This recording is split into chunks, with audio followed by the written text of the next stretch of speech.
Hi guys, and this is World of May's very first budget deck compilation.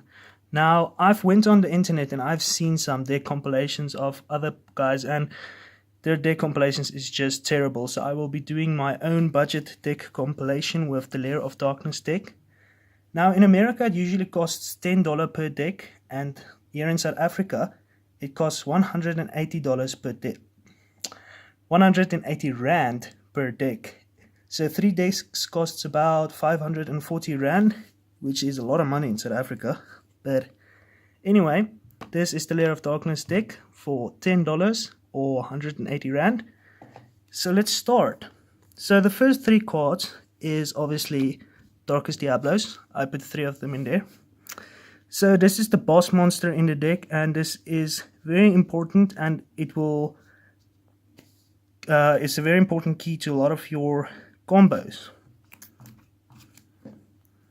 So another one is 3 of Lilith, also very important for the combos, which I will explain later on in the video. So we have Arima, 3 of those.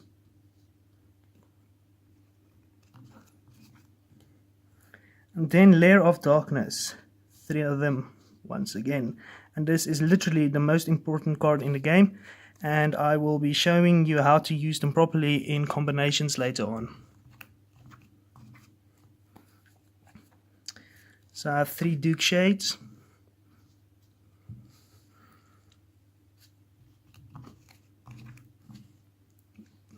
then 2 Phantoms,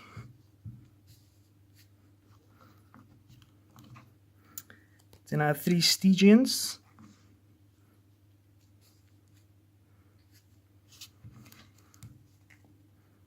and 3 Infernal Dragons. Now, a lot of people don't put these in their deck. I think this is an awesome card because it's a level 4 and it has 2000 attack points.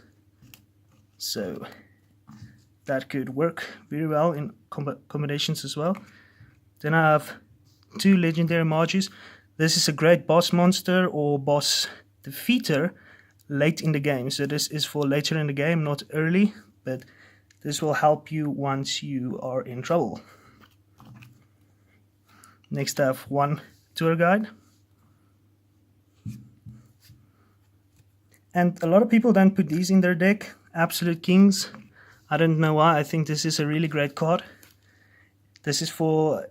It has an effect that if it's in your graveyard, it allows you to restack the top 3 cards of your deck. So later in the game that will really help you.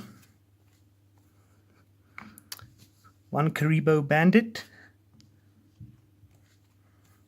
And now, this is my problem with the other people's or other YouTubers' deck, is they don't use the virus cards.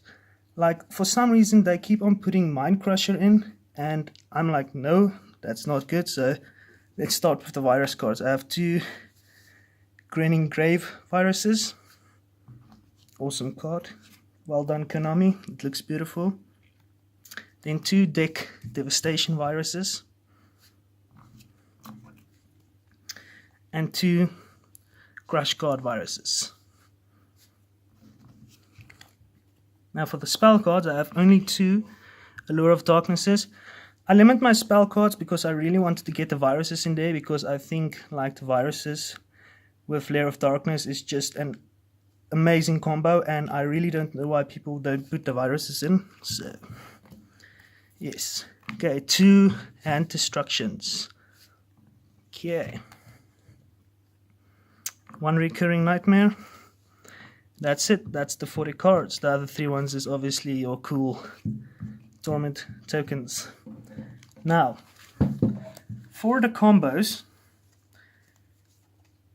you can always use Lilith to set your trap cards. So you always give the person either 2 of the viruses that you want and another one. So we all know Lilith allows you to send 1 monster to the grave, and then you can select 3 trap cards from your deck, and then you can set 1 of them. So this is a good way to get your viruses out. The thing about it is, you can use Arima to get your Lair of Darkness out, which will help you with your viruses, Because the thing about viruses is you can keep tributing your opponent's monsters to destroy your opponent's monsters. So for example, the deck devastation monster, let's say he has, let's go old school, a dark magician. Then you can tribute one dark monster with 2000 or more attack. So Lair of Darkness, he makes every card on the field a dark monster and it gets destroyed. So once it's destroyed, you look at your opponent's hand and all monsters they control and all cards they draw until the end of the third turn after this card's activation and destroy all those monsters with 1500.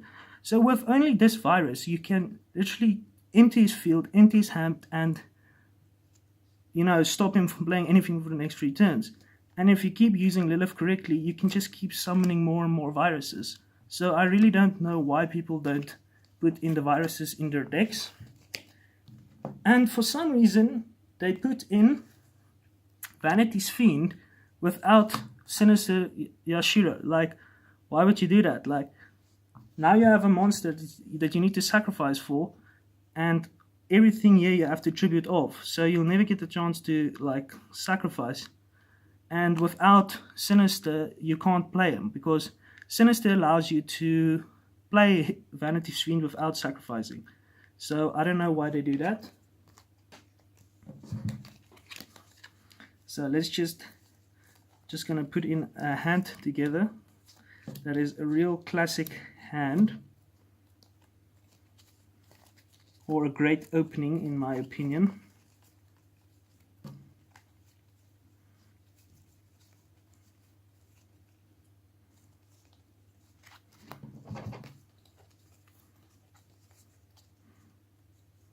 Okay, now opening hand can look something like this. I think the most important is always try to get Ashima, Lilith and Darkest Diablos in one hand. Why? So you can start off by tributing him from your hand to the graveyard and get a Lair of Darkness to your hand. Then you can summon Lilith. Now you can destroy her to activate her effect. Then the person you give 3 viruses. Then you can set one, and because you tributed her, there's your boss monster already there. And if your opponent, obviously you played your Lair of Darkness hopefully by now, so if the moment your opponent summons everything, boom, virus. Or you can even use Darkest Diablos effect. The cool thing is also, let's say you have Garibo Bandit in your hand. Now you can play him, and at the end of the phase he goes to the graveyard. Now let's say you have Darkest Diablo either in your hand or in your graveyard. At the end phase he goes to the graveyard and you use it effect, and because you tributed him, boom, boss monster. So these are all just combinations you can play around with, but the most important thing is stack your deck with viruses. I have no idea why they never put in the viruses, and I think it would be a good idea to get the Lair of Darkness, get the viruses, and tribute off your opponent's monsters to destroy your opponent's monsters in the future. That is the end of my first deck compilation, and I hope to see you soon.